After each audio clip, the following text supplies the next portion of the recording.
तो हेलो नमस्कार साथियों, आज एक बहुत ही मज़ेदार और महत्वपूर्ण सेशन लेके आ चुके हैं जो आप लोग के लिए एग्जाम के दृष्टिकोण से बहुत ही ज़्यादा इंपॉर्टेंट रहने वाला है। ठीक है, ये इसमें आप लोग को बिल्कुल सेलेक्टेड क्वेश्चन लिए गए हैं जो आपको किसी न किसी एग्जाम में ज़रूर देखने को मिलेंगे। मेरे भाई, एशियन हिस्ट्री का ये जो क्वेश्चन है आप लोग के लिए इतना ज़्यादा इंपॉर्टेंट है कि आप लोग देख सकते हैं कि जितना भी क्वेश्चन आपको लिया गया है किसी न किसी एग्जाम में आया हुआ क्वेश्चन है। तो अगर रिपीटेड क्वेश्चन आपको एग्जाम में देखने को मिलता है तो आप लोग इसको आसानी से कर सकते हैं। ठीक है, तो रिपीटेड क्वेश्चन जो होता है आप लोग के लिए बहुत ही ज़्यादा इंपॉर्टेंट होता है और ये बहुत ज़्यादा हेल्पफुल होता है और आपको एग्जाम की दृष्टि से बहुत ही ज़्यादा उपयोगी होता है। तो आइए इस क्वेश्चन को स्टार्ट कर लेते हैं। उससे पहले मेरे प्यारे साथियों बता दें, अगर आपको सेशन अच्छा लगे तो वीडियो को लाइक करिएगा और चैनल को सब्सक्राइब करिएगा। ठीक है, तो आइए स्टार्ट कर लेते हैं। पहला क्वेश्चन कि किस पुस्तक का 15 भारतीय और 40 विदेशी भाषाओं में अनुवाद किया गया है। तो ये है भैया आपका पंचतंत्र। ठीक है, क्वेश्चन नंबर दिया है 2, न्यूमिसमेटिक्स क्या है। तो ये है भैया सिक्कों एवं धातुओं का अध्ययन। ठीक है, मालती माघव के लेखक कौन थे भैया। तो ये थे भैया भूति। ठीक है मेरे भाई, एक चीज़ और आप लोग को बता दिए, इसमें इतने सेलेक्टेड क्वेश्चन लिए गए हैं जो आप लोग के लिए बहुत ही ज़्यादा इंपॉर्टेंट और मज़ेदार रहने वाले हैं। इसमें से कुछ क्वेश्चन ऐसे हैं जो आप लोग को पहले पता नहीं होगा, तो इसलिए मेरा आपसे यही निवेदन रहेगा, इस सेशन को देखिए और अच्छे से क्वेश्चन को नोट करिएगा। ये आप लोग को नोट करना नहीं भूलेंगे, क्योंकि अगर आप लोग नोट नहीं करते हैं, केवल वीडियो को देख के जाते हैं, तो आप उसको भूल जाएंगे। अगर आप लोग उसको नोट करते हैं तो मेरा यकीन मानिए आप उसको बिल्कुल अच्छे से कवर कर पाएंगे। ठीक है, तो आइए क्वेश्चन नंबर 4 देख लेते हैं भैया। प्राचीन भारत में वैद्य कौन थे। तो वो थे भैया आपके एक गणतांत्रिक जनजाति। ठीक है, क्वेश्चन नंबर 5 दिया गया है, मानव द्वारा सर्वप्रथम प्रयुक्त अनाज। ये है भैया गेहूं और जौ। ठीक है, क्वेश्चन नंबर 6 दिया गया है, बौद्ध जैन एवं ब्राह्मण धर्मों में कौन सी एक धारणा एक जैसी है मेरे भाई। तो कर्मवाद का सिद्धांत। ठीक है, नालंदा विश्वविद्यालय किस लिए प्रसिद्ध था। तो वह था बौद्ध दर्शन के लिए, बौद्ध धर्म दर्शन के लिए। ठीक है, किस विदेशी यात्री ने भारत का दौरा सबसे पहले किया था। तो ये किया था मेगास्थनीज। मोस्ट इंपॉर्टेंट क्वेश्चन, इसको आप लोग नोट करिएगा। ठीक है, क्वेश्चन नंबर 9 दिया गया है, प्राचीन भारत में निम्न से कौन सी विद्या अध्ययन का केंद्र नहीं था। तो वह था भैया कौशाम्बी। ठीक है, क्वेश्चन नंबर 10 दिया गया है, काव्य शैली का प्राचीनतम नमूना किसके अभिलेख में मिलता है।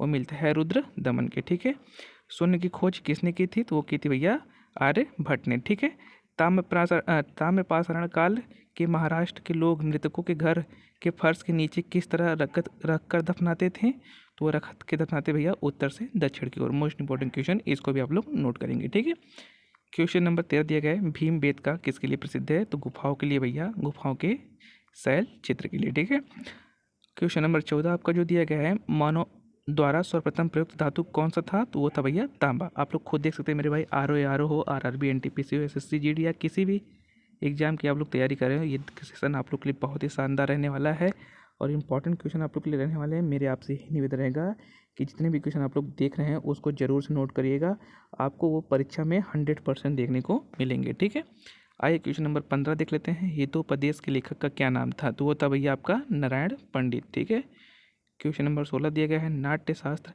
की रचना किसने की थी। तो वो की थी भैया भरत मुनि ने। क्वेश्चन नंबर 17 दिया गया है, निम्नलिखित में से कौन सा नवीनतम समझा जाता है।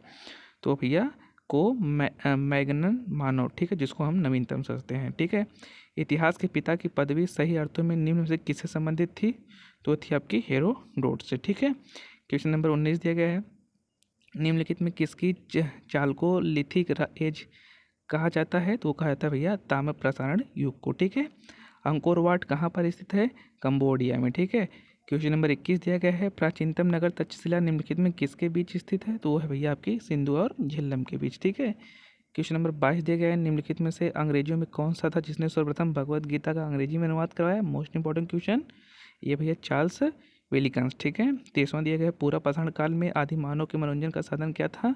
तो वो था भैया शिकार। ठीक है, क्वेश्चन नंबर 24 दिया गया है, निम्नलिखित में से किसकी चलो लिथिक एज कहा जाता है। तो वो ताम्र प्रसारण युग को। ठीक है, 25वां दिया है, नालंदा विश्वविद्यालय किस लिए विश्व प्रसिद्ध था। बौद्ध धर्म दर्शन के लिए। ठीक है, 26 दिया गया है, प्राचीन भारत में निम्नलिखित में से कौन सी एक लिपि दाएं से बाएं की ओर लिखी जाती है। तो की लिखी जाती है भैया खरोष्टी। मोस्ट इंपॉर्टेंट क्वेश्चन आप लोग के लिए रहने वाले हैं, तो इसलिए मेरा आपसे बार बार कहेंगे यही निवेदन रहेगा, एग्जाम से पहले इन क्वेश्चन को एक बार जरूर देख के जाइएगा। ठीक है, क्वेश्चन नंबर 27 देख लेते हैं, निम्नलिखित में से कौन सा एक प्राचीन भारत में व्यापारियों का निगम था। वो था भैया मणिग्राम। क्वेश्चन नंबर 28, मुद्रा राक्षस नामक पुस्तक के लेखक। वो थे भैया आपके विशाख दत्त। ठीक है, क्वेश्चन नंबर 29 दिया गया है, अपने शिलालेखों में अशोक सामंत किस नाम से जाने जाते हैं भैया? वो प्रियदर्शी। ठीक है, क्वेश्चन नंबर 30 दिया गया है, आधुनिक देवनागरी लिपि का प्राचीनतम रूप क्या है? तो है भैया आपकी ब्राह्मणी लिपि। ठीक है, क्वेश्चन नंबर 31 दिया गया है, ईसा की प्रारंभिक सदियों में भारत तथा रोम के बीच घनिष्ठ व्यापारिक संबंधों की सूचना किस पुरा स्थल की खुदाई से प्राप्त हुई? वो ही अरिक कमेडू से। ठीक है, क्वेश्चन नंबर 32 आपका मोस्ट इंपॉर्टेंट क्वेश्चन, अशोक की धर्म नीति का मुख्य सिद्धांत क्या था? वो था भैया स्वनियंत्रण। ठीक है, क्वेश्चन नंबर 33 दिया गया है, अशोक के अभिलेखों का सर्वप्रथम किसने पढ़ा? तो वो पढ़ा जेम्स प्रिंसेस ने। कब पढ़ा था ये आप लोग मुझे कमेंट करके बताएंगे। एक चीज़ और बता देंगे, आप लोग इस बार आरआरबी, एनटीपीसी, एसएससी, जीटी या एमटीएस किसी भी एग्जाम की तैयारी कर रहे हैं, हम बार बार कहेंगे आपसे, जितना आप प्रैक्टिस करेंगे उतना आप लोग को अच्छा तैयार होगा। इसलिए जितना क्वेश्चन हो सके देख के जाइए और उसका रिवीजन करिए, क्योंकि एक बार पढ़ने से कुछ नहीं होगा, जितना आप रिवीजन करेंगे उतना आपका मजबूत हो जाएगा। ठीक है, क्वेश्चन नंबर 34 दिया गया है, निम्नलिखित में से कौन सा अशोककालीन अभिलेख खरोष्टी लिपि में है? तो वह भैया शहबाजगढ़ी। ठीक है, क्वेश्चन नंबर 35 और लास्ट जो रहने वाला है आप लोग को IAS प्री का 1997 का क्वेश्चन, मोस्ट इंपॉर्टेंट क्वेश्चन, निम्नलिखित में से किस एक अभिलेख में अशोक के व्यक्तिगत नाम का उल्लेख मिलता है? तो वो मिलता है भैया मास्की में। ठीक है, इसी के साथ टॉप 35 क्वेश्चन होते हैं समाप्त।